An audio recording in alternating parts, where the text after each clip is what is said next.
मोची की, जो एक छोटे से गांव में अपनी पत्नी के साथ रहता था। मोची के घर के हालात दिन पर दिन बिगड़ते जा रहे थे। घर में जो भी राशन था वो भी खत्म होता जा रहा था। ऐसे ही एक दिन मोची ने अपनी पत्नी से कहा, अब मुझे और यहाँ नहीं रहना। यहाँ ना तो कोई कमाई हो पा रही है और ना ही कोई काम मिलता है। अरे पड़ोस का गांव बहुत बड़ा है, अब मैं वहाँ जाकर अपना मोचीगिरी का काम करूँगा। कुछ दिन घर से दूर रह लूँगा, कम से कम घर का खर्चा चलाने लायक कमाई तो हो जाएगी वहाँ। क्यों, वहाँ के लोगों के जूते चप्पल ज्यादा टूटे हैं क्या, जो आपको वहाँ जाकर ही मोचीगिरी करनी है? अरे अपनी जन्मभूमि में रहकर तो सिक्के कमाए नहीं जाते, पराए गांव जाकर कमाएंगे ये पैसे।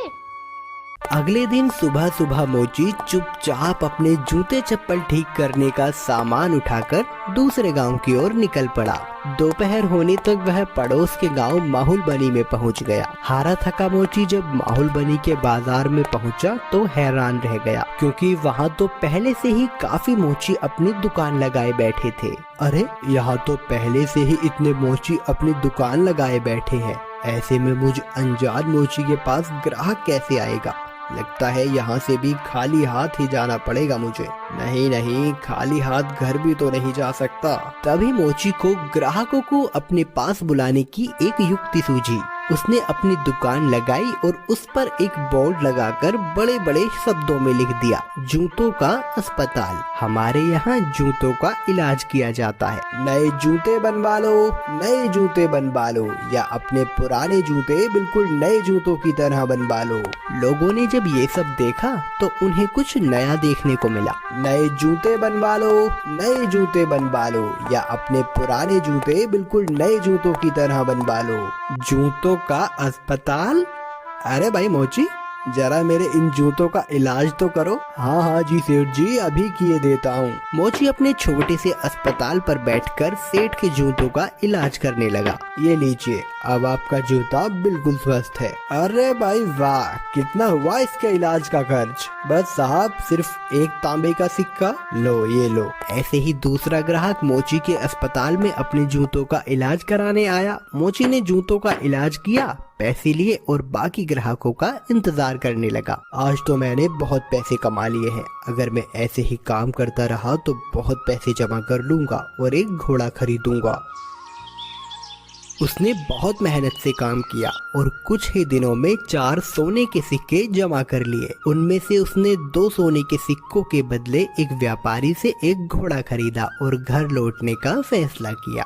अगले दिन उसने अपना सारा सामान बांधा और घर के लिए निकल पड़ा। अपने रास्ते में उसे एक घने जंगल से गुजरना पड़ा, जहां उसने डाकुओं का एक झुंड देखा। हे भगवान, ये तो डकैत लगते हैं।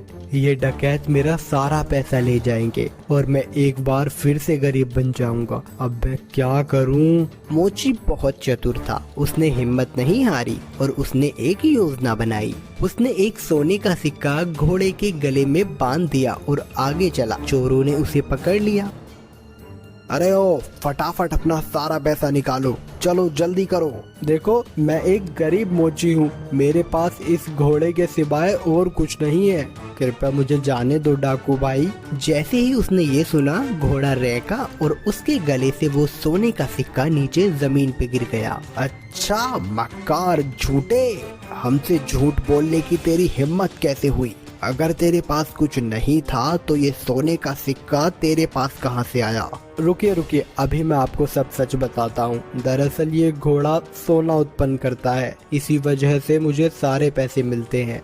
ठीक है, ये घोड़ा तुझे हमें देना होगा, हम तभी तुझे यहाँ से जिंदा जाने देंगे। नहीं, बिल्कुल भी नहीं। अगर मैं इसे तुम्हें दे दूंगा तो मेरे पास कुछ भी नहीं बचेगा। चलो, हम तुम्हें इसके बदले 50 सोने के सिक्के देंगे। ठीक है, पर एक बात का ध्यान रखना कि बारी बारी से अपने साथ इस घोड़े को रखना, वरना आखिर में तुम सब पैसे के लिए लड़ते ही रह जाओगे। मोची ने घोड़ा बेच दिया और घर लौट आया। वो बहुत खुश था कि उसे सोने के सिक्के मिले थे। इस पैसे से उसने अपने ही गांव में थोड़ी सी जमीन खरीदी। इस बीच डकैत भी घोड़े को लेकर अपने अड्डे पर पहुंच गए। वहां डकैतों के सरदार ने अपने आदमियों से कहा, इस गिरोह का सरगना होने के नाते इस घोड़े को सबसे पहले मैं रखूंगा। उन सब ने अपने सरदार की बात मानी और उस रात सरदार अपने अड्डे पर उस घोड़े के साथ सोया। अगली सुबह जब वो उठा तो उसने देखा कि वहाँ अस्तबल में कुछ भी नहीं था। उसने पूरा अस्तबल सही से देखा पर उसे कुछ नहीं मिला। वो जान गया कि इस मोची ने उसे बेवकूफ बनाया है। इस बीच एक और डकैत वहाँ आया। सरदार, आपको सोना मिला? हमें भी बताइए कि कितने सोने के सिक्के घोड़े ने उत्पन्न किए। तुम खुद ही ये पता लगा लोगे जब आज रात तुम खुद ही इस घोड़े को रखोगे। सरदार ने किसी से कुछ नहीं कहा क्योंकि वह अपने आप को बेवकूफ साबित नहीं होने देना चाहता था। एक एक करके सभी डकैतों ने घोड़े को अपने साथ रखा पर उनमें से किसी को कुछ नहीं मिला। वे सब समझ गए कि उन्हें बेवकूफ बनाया गया है। उस मोची ने हमें बेवकूफ बनाया है, अब हम उसे सबक सिखाएंगे। सरदार, उसने ये साधारण सा घोड़ा हमें 50 सोने की मोहरों में बेचा है। हम उससे अपना पैसा वापस लेंगे और हमें धोखा देने की जुर्रत की सजा देंगे। हाँ चलो चलो। वे सब के सब मोची के घर की तरफ निकल पड़े। मोची अपने खेतों में काम कर रहा था। उसने सभी डकैतों को अपने घर की तरफ आते हुए देख लिया। मोची जल्दी से अपने घर में गया और अपनी पत्नी से बोला, अरे भाग्यवान, मेरी बात ध्यान से सुनो। अभी एक डकैतों का झुंड यहाँ आएगा और जब वो मेरे बारे में पूछे तब तुम उनसे कहना कि मैं खेतों में काम कर रहा हूँ। फिर हमारे कुत्ते जबरा को भेजना मुझे बुलाने के लिए। ये कहकर वो अपने घर के पीछे छुप गया। कुछ देर के बाद चोर वहाँ आ पहुँचे। वो मोची कहाँ है? बुलाओ उसे, हम उससे बात करना चाहते हैं। वो तो खेत पर गए हुए हैं। आप रुकिए, मैं अभी अपने कुत्ते को भेजती हूँ उन्हें बुलाने के लिए। जबरा, तनिक अपने मालिक के पास तो जाना और जाकर उनसे कहना कि कुछ लोग उनको बुलाने आए हैं। ये सब क्या है? क्या जबरा सचमुच तुम्हारे पति को यहाँ ले आएगा? जरूर, वो हर बात समझता है। जब वो खेत पर होते हैं और मुझे उनसे बात करनी होती है तो मैं बस जबरा को उनके पास भेज देती हूँ और जबरा मेरी बातें उन तक पहुँचा देता है। डकैत मोची की पत्नी से बात कर रहे थे तभी मोची वहाँ आ पहुँचा। ओह डकैत भाई, आप आए हैं। जबरा ने मुझे बताया कि आप मुझसे कुछ बात करना चाहते हैं। हमें तुम्हारे इस घोड़े से कुछ नहीं मिला। तुमने हमें धोखा दिया, हमसे झूठ बोला। अरे आप कैसी बात कर रहे हैं? मुझे लगता है आपको कुछ तो गलत फहमी हुई है। आज जो कुछ भी मेरे पास है सब कुछ उस घोड़े की बदौलत ही है। अच्छा चलो ठीक है, हम तुम पर एक बार और विश्वास करते हैं, पर उसके बदले तुम्हें हमें ये कुत्ता भी बेचना होगा। अरे नहीं, बिल्कुल भी नहीं, मैं इस कुत्ते को तुम्हें नहीं बेच सकता। अरे चलो, हम इसके लिए तुम्हें 40 सोने के सिक्के देंगे। थोड़ा इनकार करने के बाद मोची सहमत हो गया कुत्ता बेचने के लिए।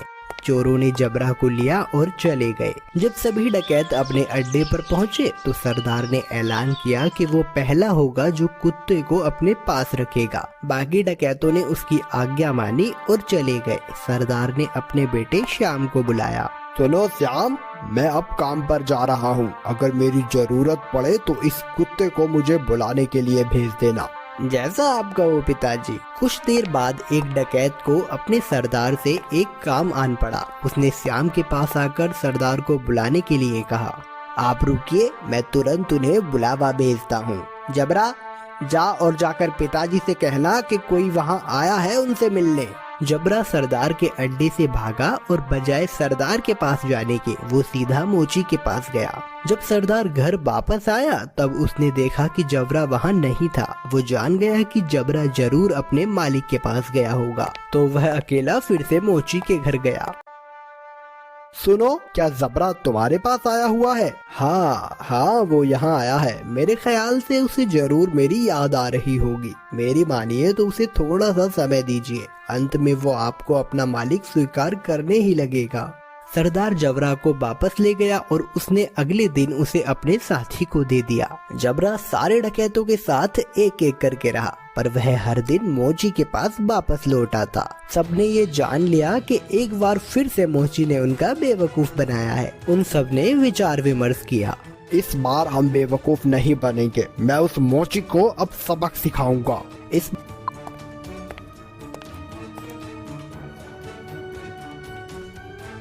क्यों ना इस मोची को हम यहाँ इस कीचड़ में फेंक दें, ये इसे अच्छा सबक मिल जाएगा। डकैतों ने उसे कीचड़ में फेंक दिया और वहां से चले गए। वापस आते हुए उन्होंने मोची को सड़क पर देखा और वो हैरान रह गए। अरे तुम यहाँ कैसे पहुँचे?